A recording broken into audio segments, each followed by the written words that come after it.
Geometry, Chapter 6, Section 3, titled Proving that a Quadrilateral is a Parallelogram. Our learning objective is to determine whether a quadrilateral is a parallelogram. We're going to be given some scenarios, and we're going to have to say yes, parallelogram, or no, not enough information to be a parallelogram. So I liked this, the way the fill-in-the-blank notes laid out all the theorems. So let's get our highlighters out. All right, so let's get our highlighters out, and we'll highlight the important information.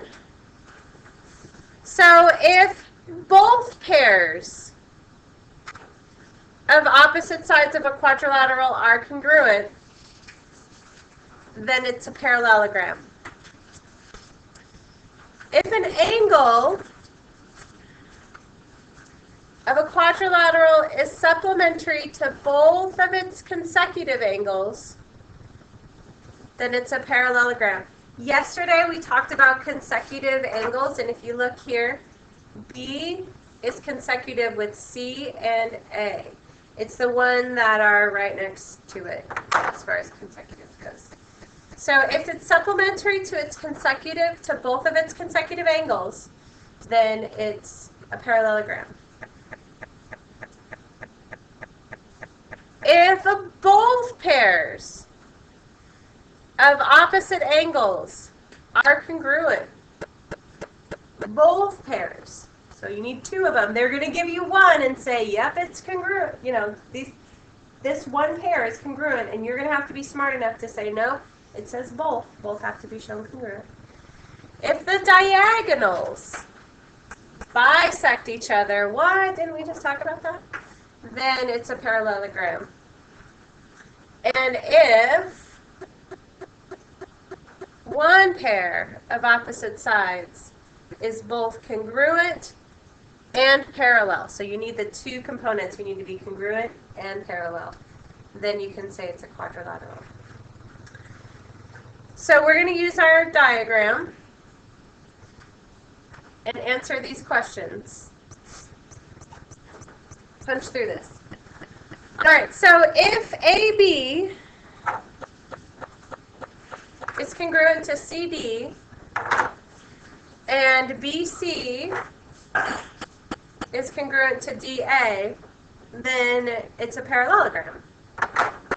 If angle A plus angle B, their measures add up to 180, then angle A plus angle D measures equal 180. So two sets of consecutive angles are supplementary, then ABCD is a parallelogram. If angle A is congruent to angle C and angle B is congruent to angle D, so that's the opposite, two pairs of opposite angles are congruent, then it's a parallelogram. If AE is congruent to CE, make sure on your diagram we put E, the guy in the middle, and BE is congruent to DE, so you have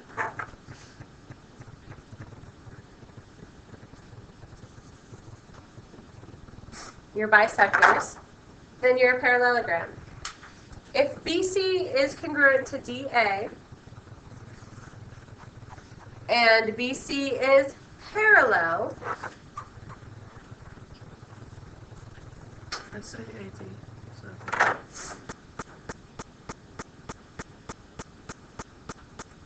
and BC is parallel to DA, then ABCD is a parallelogram. And lastly, over here, if BA is congruent to CD and CD is parallel to BA, then ABCD is a parallelogram.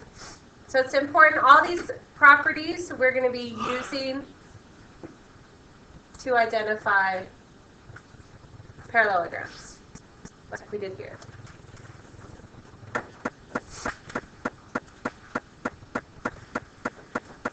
All right, so we're going to to take a look at this diagram here and figure out for what values of x and y must EFGH be a parallelogram.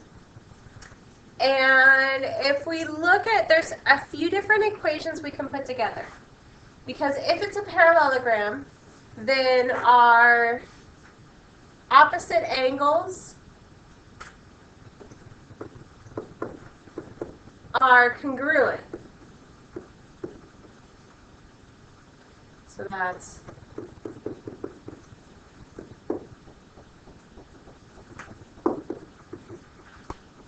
but if you look, if I do opposite angles congruent, I have a y and an x, and I have two equations, or two variables. So it's a little bit more difficult to solve it like this. So we're going to use the property that consecutive angles are supplementary to solve. So let me work on spelling consecutive.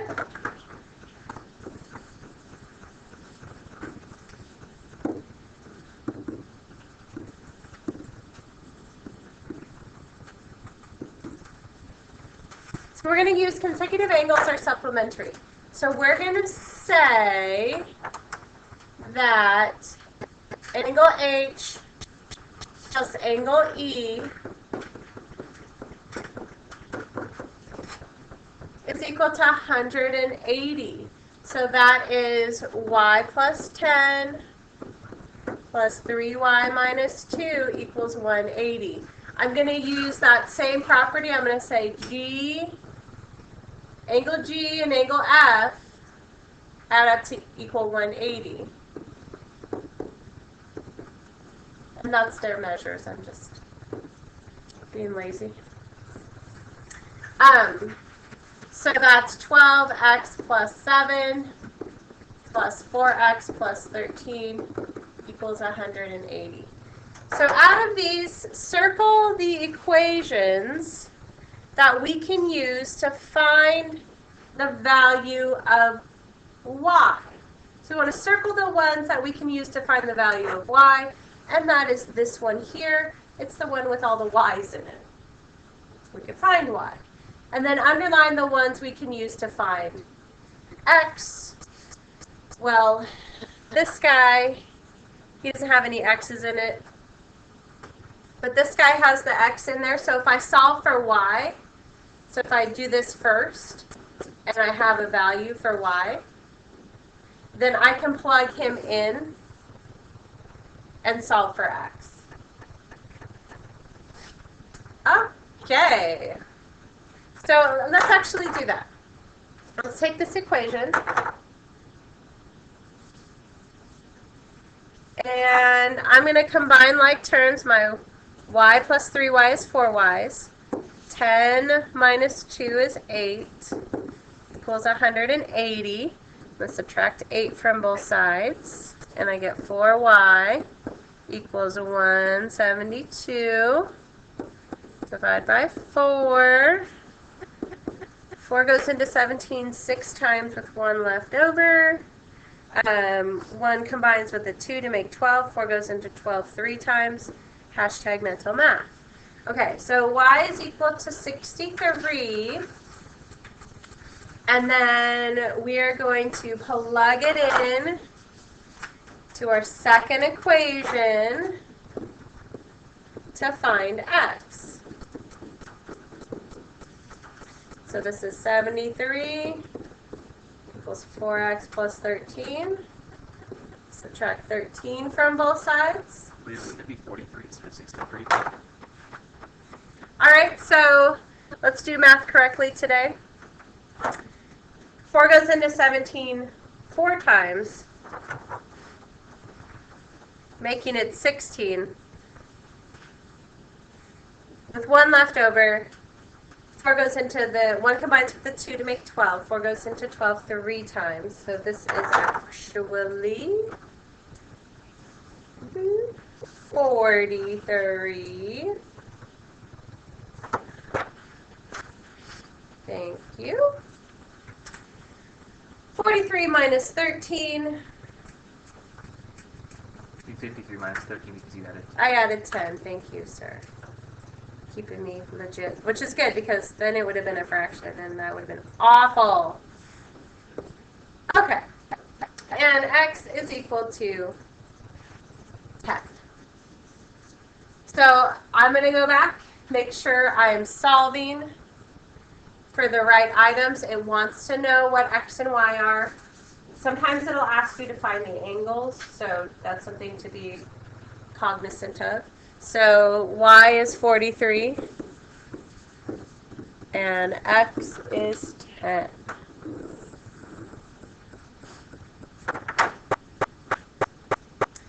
If we wanted to solve for x first, we could use the supplementary consecutive angle equation with the x's. All right, so theorem 612 and 611. If the diagonals of a quadrilateral bisect each other, which is just the converse of a previous theorem, then the quadrilateral is a parallelogram. If one pair of opposite sides of a quadrilateral is both parallel and congruent, then the quadrilateral is a parallelogram. We already have these properties, I believe, written down.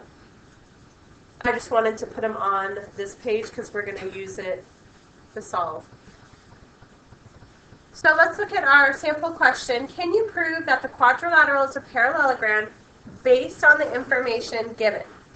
So in 2A, we are given that EF is congruent to GD and that DE is parallel to GF. Can we say that this is a parallelogram? So the first answer to 2A is no, because you could be an isosceles trapezoid with one pair of congruent sides and one pair of parallel sides. You have to have more information than that. Okay, so let's look at B. We have angle ALN and angle DNL are congruent. And we have ANL and DLN are congruent. Can we prove that LAND is a parallelogram?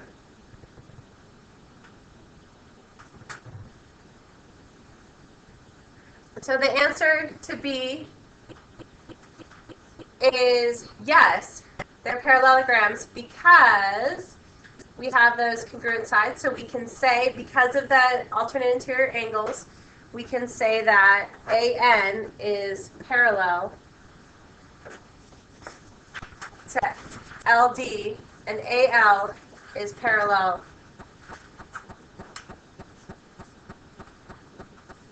to ND. So we have two pairs, given that information, we have two pairs of parallel lines. Two pairs means we can say it's a parallelogram. You guys want to see that again? Let me show you if you break it down. So if I have AL and ND, and I have a line that crosses them, and I know that alternate interior angles are congruent, I can say that these two lines are parallel. If you switch the scenario and you have two lines and we know that alternate interior angles are congruent, then we can say that the top and bottom line are parallel. So two pairs of parallel lines, parallelogram. All right, so let's use this.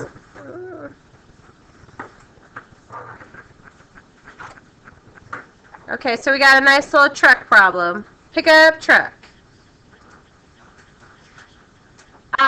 Truck sits on the platform of a vehicle lift. Two moving arms raise the platform until a mechanic can fit underneath.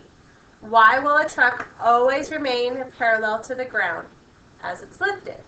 The answer to that is The angles of PQRS change as platform QR rises, but its side lengths remain the same. Both pairs of opposite sides are congruent, so PQRS is a parallelogram. By definition of parallelogram, PS is parallel to QR. Since the base of the lift PS lies along the ground, platform QR, and therefore the truck will always be parallel to the ground. So let's look at our reasoning question. What is the maximum height that the vehicle lift can elevate the truck? Explain. So the answer to this is 6 feet, since the side lengths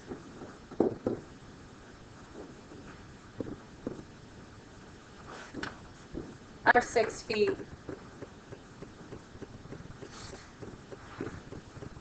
And when the side is perpendicular, let's use some math vocabulary here, to the ground, this is as tall as it gets.